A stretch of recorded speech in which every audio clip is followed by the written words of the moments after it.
Alright, hey everyone, I will be explaining the solution to number 10, the last problem on the Washington Gold HMMT PUMaC TST 2021.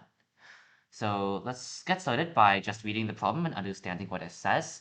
It's nice and short. Find the sum of all n such that the sixth root of n is equal to the number of positive divisors of n. So I guess this problem might look a little intimidating at first start, but there is a very obvious way to get started. Namely, look at the prime factorization, right? You're looking at, in particular, what you should be tipped off by is the divisor's function, right? Sigma of n, you really can't deal with that in any way besides looking at the prime factorization.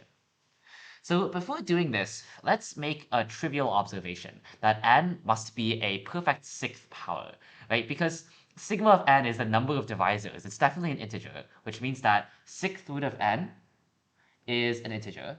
I'm going to write that as in z. So we can let m equals to the sixth root of n and rewrite the problem as, let's see, sigma of m to the sixth is equal to m. Okay? And now we're going to deal with m instead of n because m is just much better to work with. So prime factorizations. Let's write this as p1 to the e1, p2 to the e2, etc. Let's write m to the 6 is p1 to the 6e1, p2 to the 6e2, etc. And we can compute sigma of this just by the standard method, right? We get out the exponents and we add 1 to all of them, so we have that. Okay, so what we are told is that this and this are the same number. So let's just write these out to the side. P1 to the E1 is equal to P2 times P2 to the E2, etc. is equal to the right-hand side, which is this. Okay, now at this point, we're going to make an observation that m is not divisible by 6. So I guess I will scroll down a little. We will make a claim that, in fact, 2 does not divide m, and 3 does not divide m. And this is true because, basically, look at here, right? All factors here are 1 mod 6, which is neither divisible by 2 or 3. So, yeah.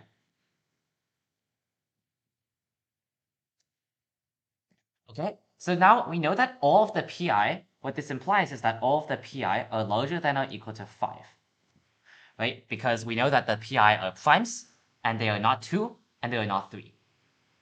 Okay, so now there's something that you should notice here if you're feeling stuck. Right? At this point, you might be wondering, I have this product of a whole bunch of numbers, and I have a product of, this whole bunch of other numbers. What in the world am I supposed to do next?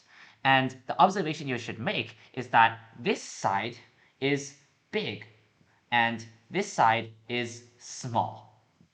What do I mean by this? What I mean is that let's write out the product, okay? So let's rewrite this as the product of pi to the ei over 6ei plus 1 is equal to 1. Okay? And let's just pick some random numbers, right? Like, what is a random prime number? 13. What is a random exponent? Like 3, right? And then 13 over 3 over 6 times 3 plus 1. This is 13 cubed over 19. And whatever this number is, it's much, much bigger than 1. So if we just randomly shove prime exponents and primes into this number, we are usually going to get a product that's larger than 1. So this motivates us to think about size. So let's think about size. So because this thing is equal to 1, we can't have too many factors that are too large. So let's actually think about this exponent. Intuitively, the really annoying one is p equals 5. Because when p equals 5, I could do 5 to the 1 over 6 times 1 plus 1. In other words, like when I set e equals to 1. And this is 5 over 7, which is less than 1. For p equals the next biggest prime, p equals 7, and e equals 1, then we get 7 to the 1 over 7 times 1 plus, 6 times 1 plus 1, what am I doing, is equal to 7 over 7 is equal to 1. And for larger primes, right, like, I don't know, 13 or 11, we would have 13 to the 1 over 6 times 1 plus 1 is 13 over 7 is larger than 1. So what this tells us is that p equals 5 and p equals 7 are the important cases to be considering. So let's first ignore p equals 5. So we're going to split into cases. And now case 1 is that 5 does not divide n. So there is no p equals 5. In that case, we know that ei to the ei over 6ei plus 1 is always larger than or equal to 1. And we can see that equality only holds when p equals 7 and e equals 1. And there are no other prime divisors. I'm going to skim over the details here, but essentially this is just by size reasons, right? Imagine if we know that if there were prime factors like 11, then 11 to the anything over 6 times that whatever plus 1 is just simply too large. And if it's 7 to the something, right, and like ei is not 1, so if, for example, ei would be 2, then 7 to the 2 over 6 plus 6 times 2 plus 1 is also larger than 1. So the only way we can get this case to work, because all of the factors are already larger than or equal to 1, is if all the factors are exactly equal to 1. And this is only possible when p equals 7, e equals 1. So this gives us m equals 7, which gives us n equals 7 to the 6. So let's note this down as a solution. Okay, and now let's proceed to case 2. So in case 2 is the sort of annoying case where we have a factor of 5. So this basically tells us that we need to be a little more careful in our size considerations, because now we have this annoying little factor of 5 over 7, potentially, right, from 5 to the 1 over 6 times 1 plus 1, that is less than 1. So this complicates things. So first of all, let's notice that this exponent over here could only be 1, because if the exponent were 2, for instance, then this factor is first above 1, and we consequently are unable to get equal to 1 because all the other factors we could possibly multiply, as I said before, must be larger than or equal to 1. So I'm going to say p1 is 5, e1 is larger than or equal to 2 is bad. Okay, so we know that p1, 5 means the corresponding exponent must be 1. So our product looks like 5 over 7 times some other stuff. So other pi to the ei over 6ei plus 1.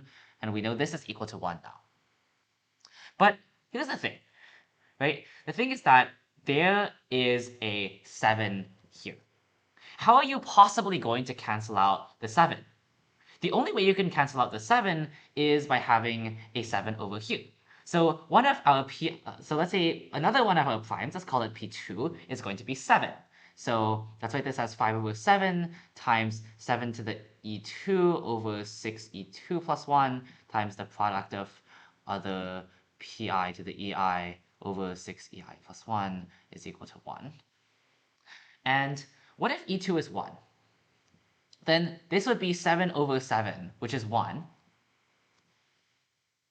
But that's bad, because this still doesn't help us cancel out the 7, and now we can't even use the prime 7 anymore.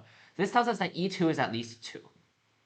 So this tells us that this thing over here is going to be 49 over, or at least 49 over whatever 6 times 2 plus 1 is. And at this point, again, we have a contradiction by size, right? Because 5 over 7 times 49 over 13 times the product of all of the other pi to the ei over 6ei plus 1 is going to be larger than 1, so it's not going to be equal to 1. Okay, so to wrap everything up, we have concluded that case 1 we got n equals 7 to the 6. And in case 2, we saw no solutions at all. So at this point, many contestants, and when I say many, believe me, I mean many, said the only solution is n equals 7 to the 6 and box 7 to the 6 as their answer. Unfortunately, this is wrong. So there is a trap here, and this trap was here very intentionally. In fact, I will tell you that a funny story is that my original problem statement said find the product of all of these positive integers n, and I actually changed it to sum for this exact reason. And the reason is that n equals 1 is also a solution. Now, this is a little subtle, right? Because in everything we were doing before, we were actually implicitly assuming that n had at least one prime divisor. But this doesn't have to be the case, right? N equals 1 is a thing. So pathological solutions, be careful, guys. And so our final answer is actually 7 to the 6 plus 1, which if we compute it out is 117,650. So this is the correct answer. All right, that is it for this problem. To summarize what happened, since as I zoom out, I realized there was a lot of work going into this. We started with the prime factorization. We got this equality, right, from the prime factorization, and then we sort of realized that this product is equal to 1, whereas almost all the time it was larger than 1. And so this motivated a size-based approach. And from our size-based approach, size bounding gave us the two solutions, 7 to the 6 and 1. Right, so that is this problem, and we are done.